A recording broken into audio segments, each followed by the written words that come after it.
Ngunit sa huli No, no, no, no. Ngunit sa huli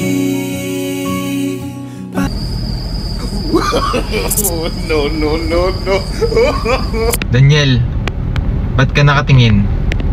Napupugian ka ba sa akin? Leche, wala akong paki sa'yo. Porke nakatingin sa'yo, pogi ka na. So ano, galit ka ba sa akin? May nagawa ba ako sa'yo? Ba't naman ako magagalit sa'yo? Tsaka, tigilan mo na nga yan pag good boy image mo. Di naman totoo yan eh. Pasensya ka na pare kung nainis ka sa tunay kong pagkatao. Siguro yun talaga ang nagustuhan sa akin ni Kat.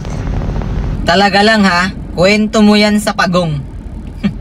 Hindi kita masisisi kung bitter ka ngayon at nagtatago pare. Pero salamat pa rin sa suporta sa love team namin. Kahit gaano pa ka-successful yung love team nyo, hindi nyo pa rin malalampasan yung Kathniel Fans Club. Woo! Paano mo naman nasabi yan, Daniel? Kasi kami ni Kath noon, walang halong kemikal. Purong natural.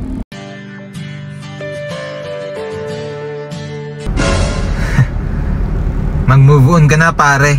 Tanggapin mo na lang na kami na ngayon ang para sa isa't isa.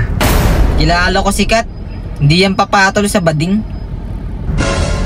Ayusin mo pananalita mo pare. Hindi ko nagugustuhan yan ha. Alam mo ba kung ba't ako nakatingin sa'yo kanina? Dahil napopogian ka sa akin, di ba? Ngunit sa huli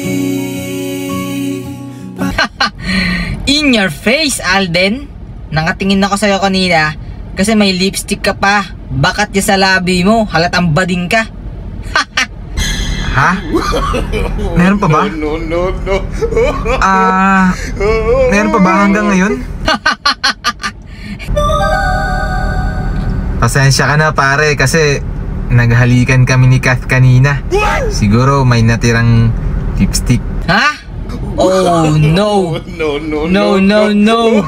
You lying piece of shit. Ngunit sa huli